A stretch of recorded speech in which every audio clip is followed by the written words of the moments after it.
বিশেষ অভিজ্ঞতা নেই।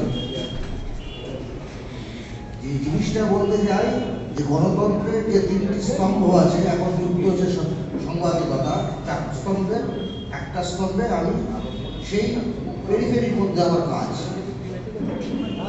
ধরুন পাড়ায় কোনো সমাজসেবী আপনার মাঝির মধ্যে বাধা সৃষ্টি করেছে, টাকা চাইছে, তখন সাধারণ মানুষের একটাই জায়গা থাকে আদালতের দ্বারস্থ হওয়া। কারণ তার বিশ্বাস আদালতে গেলে হয়তো তিনি উপকৃত হবেন। বাড়িতে চুরি হলে যখন থানায় গেলে থানা এফআইআর নিতে চায় না, তখন সাধারণ মানুষের একটাই ভরসার জায়গা, চলো আদালতে যাই, আদালতে মামলা করলে পুলিশ সেই এফআইআর নিতে বাধ্য হবে। এটা সাধারণ মানুষের বিশ্বাস, কিন্তু আমাদের বিশ্বাস যারা একটু অন্যরকম। উদাহরণ দিই, সুপ্রিম কোর্টের প্রধান বিচারপতি দুদিন বাদে অবসর নেবেন। সেই সময় তার যে পার্সোনাল অ্যাসিস্ট্যান্ট গিয়ে তিনি একটা অভিযোগ করলেন যে সুপ্রিম কোর্টের প্রধান বিচারপতি তার স্থিরতাহানি করেছেন। সুপ্রিম কোর্টের সেই জজ সাহেব রাত্রি 1:30টার সময় আদালত বসালেন। বিচারপতি তিনি অভিযুক্ত, বললেন অভিযোগের ভিত্তি নেই। আমাদের দেশে শুধুমাত্র একটা পৌরাণিক কাহিনী, পৌরাণিক বিশ্বাসের উপর দাঁড়িয়ে আমাদের দেশের ভারতবর্ষের আদালত ঠিক করে দিচ্ছে ওই বিতর্কিত স্মৃতিসৌধটা কার, এবং করে দিচ্ছেন, করতেই পারে। কোনো তথাকথিত রাজনৈতিক দল তার প্রতিবাদ করার সাহস পেল না। শুধু তাই নয়, আমরা দেখতে পেলাম যিনি এই 7 জন জজের মধ্যে একজন জজ সাহেব ছিলেন, তাকে বিশেষ একটি রাজনৈতিক দল রাজ্যসভার সদস্য করে দিলেন।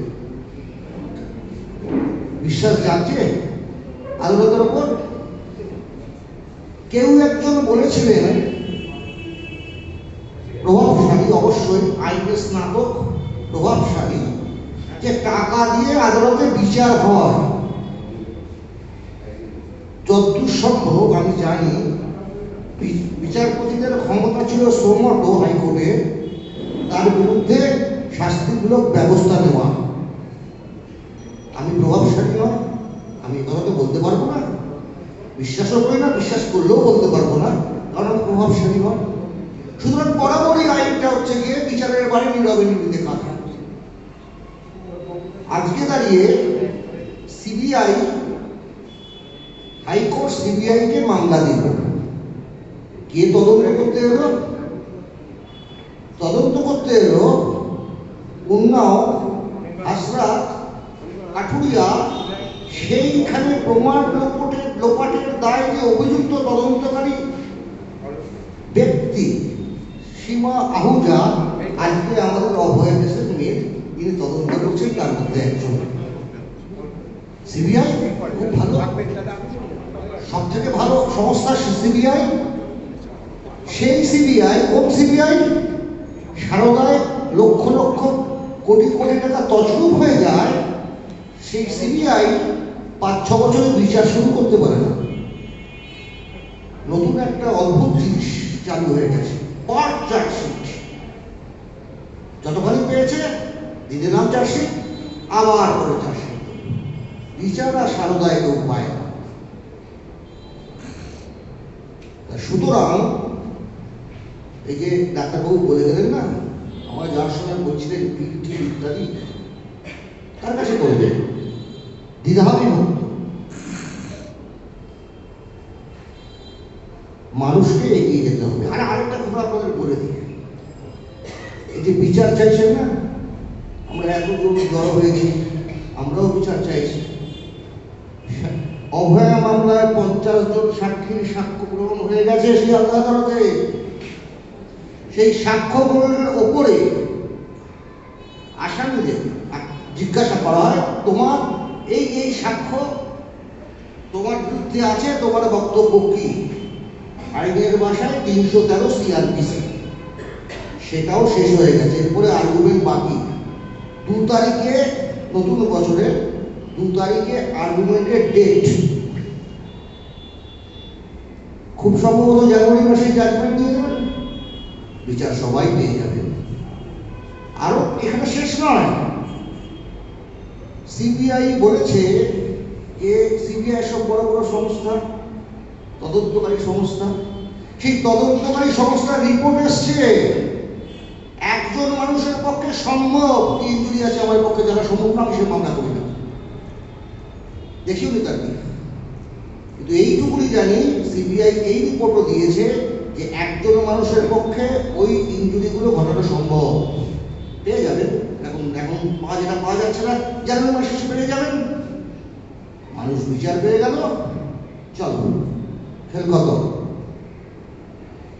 সুপ্রিম কোর্টের বিচারপতি, প্রধান বিচারপতি তৎকালীন এখন অবসরপ্রাপ্ত, কে তাকে মাথার দিব্যি দিয়েছিল সোমটো কগনিজেন্স নেওয়ার?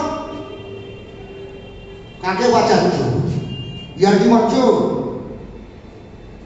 ভিডিও করছে, পাঠিয়ে দেবেন, পারলে কন্ট্যাক্ট করবে। আজকে দাঁড়িয়ে তিনি একটা রেফারেন্স দিয়েছেন গোটা ভারতবর্ষ জুড়ে সব চিকিৎসালয় এই অবস্থা কিনা, কোন কেসের পরিপ্রেক্ষিতে উনি মনে করলেন যে সারা ভারতবর্ষে একই কন্ডিশন আছে। মুখে মুখে দেখে দেখে তো হবে না, তোমরা পারো সুপ্রিম কোর্টে সোমটো তোমরা কগনিজেন্স নিতে পারো, কিন্তু রেফারেন্স দিতে হবে তো। কোথায় রেফারেন্স? তুমি দিয়ে সুপ্রিম কোর্ট দেখছেন যতদিন আন্দোলনের ধার এবং ভার বজায় ছিল, দুদিন বাদে বাদে ডেট। আজকে ওনার অন্য কাজ, ব্যক্তিগত কাজ, আবার তারিখ। আজকে ওনার ব্যক্তিগত কাজ, আবার তারিখ। আজকে এই উকিলবাবু দিতে পারলেন না, আবার তারিখ। আর আমরা ছাগলের তৃতীয় সন্তান, টিভি খুলে বসে আছি, সব ফেসবুক করছি, এই এলো বলে একটা কিছু করবে সুপ্রিম কোর্ট বলে কথা। আজ অব্দি বুঝতে পারিনি সেটা মাথায় দেয় না পায় দেয়, এটাও পাঠিয়ে দেবে, পারলে কন্টেক্ট করে নেবে। সুতরাং একটা জিনিস বুঝি, মানুষের আন্দোলন যদি তীব্র থেকে তীব্রতর হয় তখন শাসক নড়তে পারে। দুজন ডাক্তারবাবুকে সমন করলো লালবাজার, তখন লালবাজারে ছিল। দুর্ভাগ্যবশত বা সৌভাগ্যবশত আমাকে দায়িত্ব দেওয়া হলো, অনেকজন উকিল বাবুর মধ্যে আমার তাকে পাঠানো হলো লালবাজারে। বৃষ্টি ভিজে 8 ঘন্টা দাঁড়িয়ে রইলাম। লালবাজারের লোকেরা বলে না যে ঢুকতে দেবে কি দেবে না, একটু স্যার একটু কথা বলে আসি, একটু যাই, একটু ঘুরে আসি। তারপরে যখন বললাম যদি না যাও এক্ষুনি চলে যাব, কথা বলিয়ে নেওয়ার দায়িত্ব তোমার, তুমি বেআইনি কাজ করছো, এই ধমকাতে দিন। অসভ্য প্রশাসন, না ধমকালে কোনো কাজ হবে না, না চোখ লাগালে কোনো কাজ হবে না। যাই না গাড়িটা বাইরে দাঁড়িয়ে আছে, কি হবে বুঝে না? বুঝো একটা এমন জায়গায় শুধু কি আরেকটা জিনিস বুঝতে পারছে না, ডাক্তারবাবুরা আছেন এখানে, শুধু ওই অভয়ের জন্য, মৃত্যুদণ্ডের জন্য আমরা, অভয় এরকম হত্যাকাণ্ডের জন্য আমরা গেলাম। আলটিমেটলি কিছু মনে করবেন না, হয়তো অনেকটা সন্তুষ্ট করে কথা বলতে পারবো না। শেষের দিকে গিয়ে মানে মাঝপথে গিয়ে দেখা গেল শুধুমাত্র ডাক্তারবাবুদের বিভিন্ন দাবি দেবো, অবশ্যই ছিল ন্যায্য দাবি, কোনোটা অন্যায্য দাবি না, যে তারা রেস্ট রুমের জায়গা নেই, সিকিউরিটির জায়গা নেই, এগুলো বেশি প্রাধান্য পেয়ে গেল। এটা আমার মনে হচ্ছে ভুল হতে পারে, কিন্তু শুধুমাত্র একটা অভয়ের জন্য তো এত মানুষ নামেনি, এটা আমার ধারণা ভুল হতে পারে। আমি ওসব যা মনে হয় বলে দিচ্ছি, মারাটা বুঝি না। পার্কস্ট্রিট ছোট্ট ঘটনা, তদন্ত চাপা দেওয়ার চেষ্টা, কামতুনি এফআইআর নিতে চাইলো না, পরে এফআইআর হলো, একজনের সাজা হলো, সাজার নেপথ্যে এই বিনীত গোয়েল, সেই বিনীত এখন কমিশনার বিনীত গোয়েল, সে তদন্তের নেপথ্যে। মধ্যমগ্রাম আপনার জেলা ট্যাক্সি ড্রাইভার, তার মেয়ের উপরে অত্যাচার, বডি পুড়িয়ে দেওয়া হলো।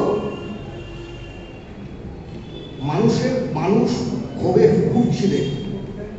এই যে থ্রেড কালচার আর এই যে তদন্ত লোপাট, যাদের তদন্ত করার কথা, এই যে তদন্ত লোপাট করে দেবে সরকার, মানে প্রশাসন চাইছে যে অপরাধীকে আড়াল করো, অপরাধীকে বাঁচাও আইন থেকে। মানুষ ক্ষোভে ফুটছিলেন, এই ক্ষোভের বহিঃপ্রকাশ এইটা। অপরাধ সমাজে হতে পারে, প্রতিনিয়ত হচ্ছে অপরাধ, কিন্তু তদন্তকারী সংস্থা যদি অপরাধীকে আড়াল করে তাহলে মানুষ সেটা মেনে নেবে না, নেয়ও না। আমি তো বলছি 25 তারিখে, এই 25 জানুয়ারি মাসে, 25 সালের জানুয়ারি মাসে আপনারা বিচার পেয়ে যাবেন।